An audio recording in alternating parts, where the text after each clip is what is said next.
பிதா சுதன் பரிசுத்த ஆவியின் பெயராலே ஆமென். ஆண்டவர் உங்களோடு இருப்பாராக, உம் ஆன்மாவோடும் இருப்பாராக.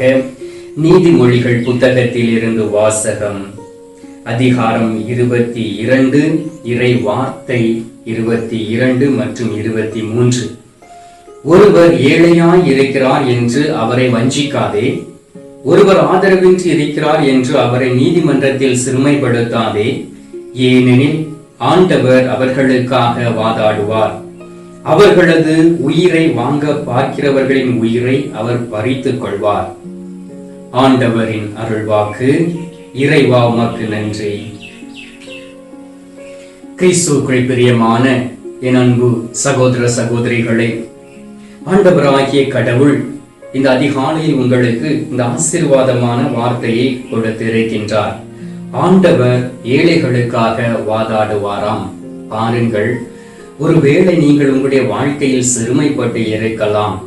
சில நபர்கள் உங்களை வஞ்சித்திருக்கலாம், உங்களுக்கு துரோகம் செய்திருக்கலாம், உங்களை ஏமாற்றி உங்களுடைய சொத்துக்களையோ பொருட்களையோ அபகரித்து இருக்கலாம். அன்பார்ந்தவர்களே, நீங்கள் அதை குறித்து கவலைப்பட வேண்டாம். அதை நீங்கள் ஆண்டவரிடம் ஒப்படைத்தீர்கள் என்றால் ஆண்டவர் உங்களுக்காக வாதாடி அதை பெற்றுத்தரக்கூடியவராய் இருக்கின்றார். ஏனென்றால் சில விஷயங்களில் நாம் கவலைப்படக்கூடிய நேரத்திலே அது உங்களை நோய்வாய்ப்பட செய்துவிடும். ஏனென்றால் அந்த கவலை நம்முடைய உள்ளத்தில் வரும் பொழுது அந்த கவலை உள்ளத்தில் இருந்தது ஒரு சிந்தனையாக மாறி ஒரு கர்ப்பமாக அது கருவாக மாறுகின்றது. அன்பார்ந்தவர்களே, எனவே தான் ஆண்டவராகிய இயேசு கிறிஸ்து இந்த உலகத்தில் வாழும் பொழுது எவ்வளவோ துன்பங்கள், பிரச்சனைகள், கவலைகள், கண்ணீர் வந்த நேரத்திலும் கூட அவர் தந்தை கடவுளை நோக்கி ஓடினார்.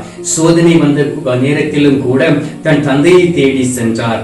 அவருடைய ஆலோசனைக்கு காத்திருந்து அவரோடு பேசி அவர் கொடுத்த அந்த அற்புதமான வல்லமையை பெற்றுக்கொண்டு அவர் இந்த உலகத்தில் உள்ள அந்த தீய ஆவிக்கு எதிராக அவர் போராடினார். அன்பார்ந்தவர்களே, எனவேதான் இந்த ஏழ்மை என்பதும் ஒரு தீய ஆவி என்று சொல்லலாம்.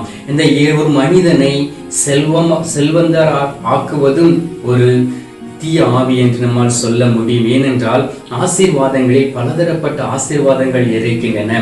ஆண்டவர் நமக்கு ஆசீர்வாதத்தை கொடுப்பார், செல்வ செழிப்பை கொடுப்பார், மகிழ்ச்சியை கொடுப்பார். அதை கொண்டு நாம் ஆண்டவரை மகிமைப்படுத்த வேண்டும். அது இல்லாதபடி இந்த உலகத்தில் என்ன நடந்து கொண்டிருக்கிறது தெரியுமா? உங்களுக்கு நன்றாக தெரியும். ஏழைகளை ஒடுக்கி ஏமாற்றி அவர்களுடைய சொத்துக்களையும் பணங்களையும் மகிழ்ச்சியும் சந்தோஷத்தையும் பறித்து கொண்டு அவர்களை ஒரு அனாதை போல அவர்கள் விடுகிறார்கள். அரசியல்வாதிகளாய் இருக்கலாம், திருச்சபையில் இருப்பவர்களாய் இருக்கலாம், பாஸ்டர்களாய் இருக்கலாம். இவர்கள் எல்லோரும் சேர்ந்து மக்களை ஏமாற்றுகிறார்கள். ஆம் அன்பார்ந்தவர்களே, ஆண்டவர் வரக்கூடிய வேளையிலே அவர்கள் தங்களுடைய ஆத்துமாவை இழந்து போவார்கள். ஏழைகளுக்கும் நேர்மையாளருக்கு எதிராக அவர்கள் துரோகம் செய்தபடியினால் அவர்கள் கைவிடப்பட்டு விடுவார்கள். ஆம் அன்பார்ந்தவர்களே, எனவே நாம் என்ன செய்ய வேண்டும் தெரியுமா? நம்மால் முடிந்த அளவுக்கு மற்றவர்களுக்காக நாம் ஜெபிக்க வேண்டும், உதவ வேண்டும். ஆண்டவருடைய சமூகத்தில் இருந்து அந்த குடும்பங்களுக்காக இறைஞ்சு மன்றாட வேண்டும். அன்பார்ந்தவர்களே, சில நேரங்களில் பல வகையான சாபங்கள் இந்த குடும்பத்தை சூழ்ந்திருக்கலாம். அவை எல்லாவற்றையும் எடுத்து மாற்ற ஆண்டவர் கூட இருப்பார். பாருங்கள், எனக்கு தெரிந்த ஒரு சகோதரர், அவர் மிகவும் ஏழ்மையாய் இருந்தார். அவரிடம் எந்த ஒரு பொருளும் பொண்ணும் கிடையாது. ரொம்பவும் கஷ்டப்பட்ட குடும்பத்தில் இருந்து வந்தவர். அவர் ஆண்டவராகிய இயேசு கிறிஸ்துவை அறிந்த பிறகு ஆண்டவராகிய இயேசு கிறிஸ்து சமூகத்தில் இருந்து ஒவ்வொரு நாளும் அவரை நோக்கி ஜெபித்து ஆண்டவருடைய ஆசீர்வாதத்தை அவர் பெற்றுக்கொண்டார். அதன் பிறகு அவருடைய வாழ்க்கையில் இருந்த கஷ்டம் அவருக்கு ஒரு கஷ்டமாக தெரியவில்லை. ஆனால் அந்த சகோதரனுக்கு எதிராக அந்த குடும்பத்தில் இருந்து அநேக மக்கள் எழுந்தார்கள். அந்த சகோதரனுக்கு எதிராக அவரோடு கூட பழகிய நண்பர்கள் வந்தார்கள். அந்த சகோதரனுக்கு எதிராக அந்த உறவினர்கள் எல்லோரும் எதிராக பேசி அவதூறாக பேசி எப்படியாவது இவனை அழித்து விட வேண்டும் என்று கங்கணம் கட்டி கொண்டிருந்தார்கள். ஆம் அன்பார்ந்தவர்களே, அந்த ஏழை எளிய மனிதனுடைய உள்ளத்தை பார்த்த ஆண்டவர் அவனுக்கு துணை நின்று அவனுக்காக போரிட்டார். எனவேதான் பாருங்கள், ஆண்டவர் ஏழைகளுக்காக வாதாடக்கூடியவராய் இருக்கின்றார். சில நேரங்களில் நாம் என்ன செய்கின்றோம், நமக்கு கெட்ட பேர் வந்துவிடக் கூடாது என்று சொல்லி நம்முடைய வீட்டில் வேலை பார்க்கிறவர்களாய் இருக்கலாம், அல்லது நம்முடைய தொழிற்சாலையில் வேலை பார்க்கிறவர்களாய் இருக்கலாம், ஆபீஸில் வேலை பார்க்கிறவர்களாய் இருக்கலாம், அதில் இருக்கக்கூடிய ஏழைகளின் மீது நாம் பழியை போடுகின்றோம். இந்த நாட்களில் ஆண்டவர் என்ன செய்வார் தெரியுமா? அவர்கள் சார்பாக நிற்பார். அவர்களை திக்கற்றவர்களாய் விட மாட்டார். எப்பொழுதும் கூட இருந்தவர்களை ஆசீர்வதிப்பார். பாருங்கள், நீதிமொழிகள் 22வது அதிகாரம் 16வது வார்த்தையில் இவ்வாறு சொல்லப்பட்டு இருக்கின்றது. செல்வராகும் பொருட்டு ஏழைகளை ஒடுக்கிறவனும் செல்வருக்கு பொருள் கொடுக்கிறவனும் ஏழையாவார்கள். பாருங்கள், ஒருவேளை நான் ஒரு ஏழையை ஏமாற்றி அந்த செல்வங்களை நான் பறிக்கலாம். ஆண்டவர் என்ன செய்வார் தெரியுமா? என்னிடம் இருக்க எல்லாவற்றையும் அவர் பறித்து விடுவார். ஆம் அன்பார்ந்தவர்களே, அநேக காரியங்களை நீங்கள் இந்த உலகத்தில் நீங்களே கண்கூடாக பார்த்து இருக்கலாம். எனவே ஏமாந்து போக வேண்டாம். பொருள் ஆசைக்கு அடிமையாகி நீங்கள் ஏமாந்து போக வேண்டாம். ஆசீர்வாதம் என்றால் என்ன தெரியுமா? உங்களுக்கு ஒரு 500 ரூபாய் ஒரு நாளைக்கு கிடைக்குது என்று வைத்துக் கொள்வோம். அந்த 500 ரூபாயில் நீங்கள் 400 ரூபாய் நீங்கள் செலவழித்து 100 ரூபாயை உங்களால் சேமிக்க முடியும் என்றால் அதுதான் ஆண்டவர் கொடுக்கக்கூடிய ஆசீர்வாதம். அது இல்லாதபடி நீங்கள் 1 லட்சம் ரூபாய் கடன் வாங்கி 1.5 லட்சம் ரூபாய் நீங்கள் செலவழிக்கக்கூடிய வேளையிலே அது உண்மையிலேயே ஆண்டவர் கொடுத்த ஆசீர்வாதம் இல்லை என்பதை நீங்கள் புரிந்து கொள்ள வேண்டும். ஆம் அன்பார்ந்தவர்களே, இந்த நாட்களிலும் குடும்பத்தின் பாரத்தை குறித்து நீங்கள் கடன் வாங்கி இருக்கலாம். அந்த கடனை கொடுக்க முடியாதபடி வட்டிக்கு மேல் வட்டி வந்து அதை கட்ட முடியாமல் திகைத்து கொண்டு உங்கள் வீட்டை இழந்திருக்கலாம், உங்களுடைய சொத்தை இழந்திருக்கலாம். ஆண்டவரிடம் வாருங்கள். ஆண்டவருடைய சமூகத்தில் வந்து ஆண்டவரை நோக்கி நீங்கள் செபியுங்கள். அவர் உங்களுக்காக வாதாடக்கூடிய கடவுளாய் இருக்கின்றார். அவர் உங்களை சந்தித்து உங்களோடு கூட இருந்து உங்களை வஞ்சித்தவர்களுக்கு எதிராக போரிடக்கூடிய ஒரு கடவுளாய் இருக்கின்றார். நீங்கள் நினைக்கலாம், இதோ நான் ஆதரவின்றி இருக்கிறேனே, எனக்கு யாரும் இல்லையே, என்னுடைய கணவனை இழந்து விட்டேனே, என்னுடைய பிள்ளை இழந்து விட்டேனே, என்னுடைய மனைவி இழந்து விட்டேனே, ஒரு நேர உணவுக்கு கூட நான் கஷ்டப்பட்டு கொண்டு இருக்கிறேனே என்று சொல்லி ஏக்கத்தோடு இருக்கிறீர்களா? அன்பார்ந்தவர்களே, இந்த வார்த்தையை நீங்கள் நம்புங்கள். ஆண்டவர் கொடுத்த வார்த்தை இது. ஆண்டவர் ஒருபொழுதும் உங்களை கைவிட்டு போவது இல்லை. பாருங்கள், பாறைக்கு அடியில் இருக்கக்கூடிய அந்த தேரையை கூட போஷிக்கக்கூடிய கடவுள், உணவு கொடுக்கக்கூடிய கடவுள் உங்களை கைவிட்டு விடுவாரா? உங்களுடைய விசுவாசத்தை நீங்கள் சோதித்து பாருங்கள். உங்களுக்குள் இருக்கக்கூடிய அந்த விசுவாசத்தை ஆய்ந்து அறிந்து பாருங்கள். உண்மையிலே நான் என் ஆண்டவர் மீது விசுவாசம் வைத்திருக்கிறேனா? நான் ஏழ்மையாய் மாற்றப்பட்டிருக்கின்றேனே, ஏழையாய் மாற்றப்பட்டிருக்கின்றேனே, அதன் பிறகு நான் என் ஆண்டவராகிய இயேசு கிறிஸ்துவை தேடி வந்தேனா? இல்லது நான் பணக்காரனும் செல்வந்தனாய் இருந்த நேரத்தில் நான் என் ஆண்டவரை தேடாமல் இருந்தேனே? இந்த நாளில் நான் ஏழ்மையாய் இருக்கிறேனே, நான் மற்றவர்களை ஏமாற்றி அபகரித்து லஞ்சம் வாங்கி பொருளை சேர்த்து ஆண்டவர் கொடுத்த ஆசீர்வாதத்தை இழந்து போய் விட்டேனே, இந்த நாளில் அதற்காக மனமருந்தி நீங்கள் ஆண்டவரிடம் வந்திருக்கிறீர்களா?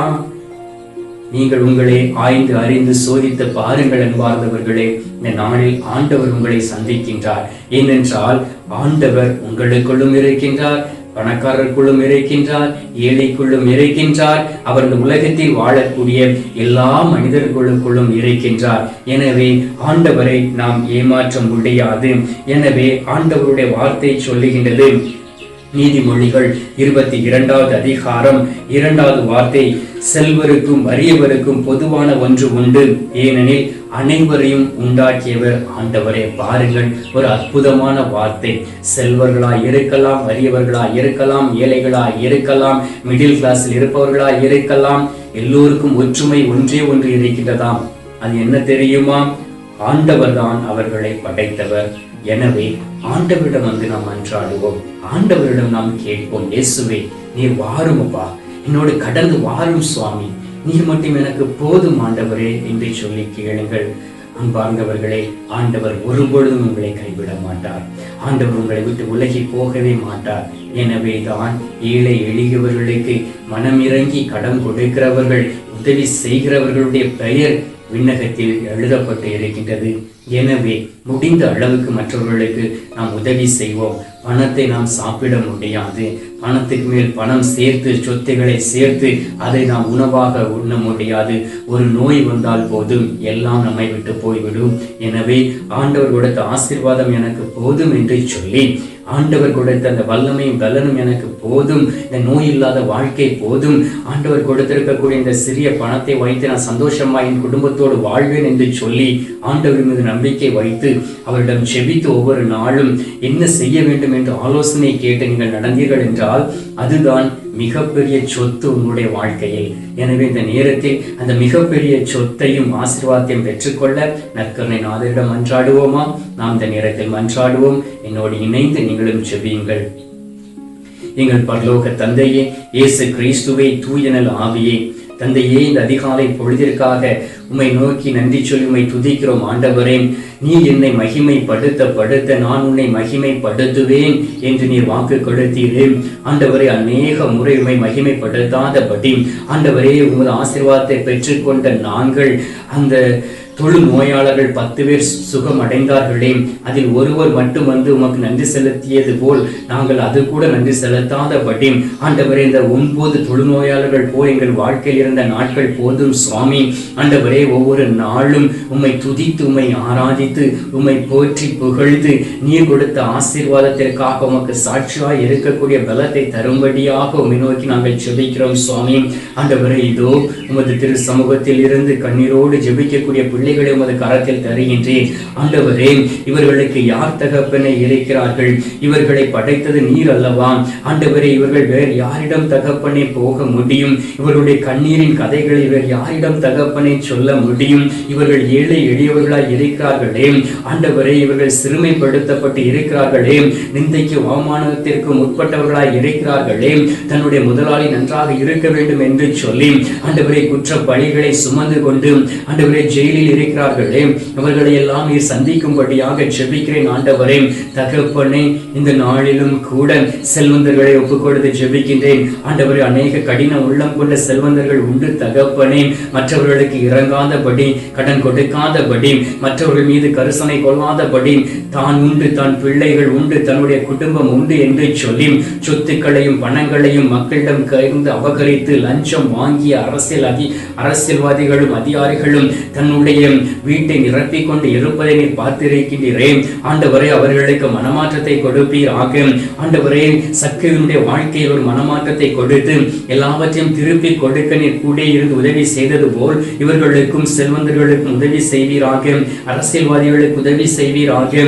ஆண்டவரே, திருச்சபையில் இருக்கக்கூடிய மூப்பர்களுக்கு உதவி செய்வீராக. ஆண்டவரே, ஆயர்களுக்கும் குருக்களுக்கும் அருள் சகோதரர்களும் பணத்திற்கு அடிமையாகி செல்வங்களுக்கு அடிமையாகி போய்கொண்டு இருப்பதை பார்க்க முடிகிறது சுவாமி. அவர்களை நீர் சந்தித்து ஆண்டவரே, அவர்கள் எதற்காக இந்த உலகத்திற்கு வந்தார்கள், அவர்களை நீர் எதற்காக அழைத்தீர் என்பதை அவர்களுக்கு புரிய வைக்கும்படியாக ஜெபிக்கிறேன். ஆண்டவரே, ஏழ்மையான அந்த மாட்டு தொழுவத்திலே நீர் பிறந்து ஆண்டவரே எங்களுக்காக நீர் ஏழ்மையானீரே சுவாமி. அதை உணராதபடி பணத்திற்கும் பொருளுக்கும் அடிமையாய் இருக்கக்கூடிய எங்களை நீர் கருணை கண் பார்ப்பீராக.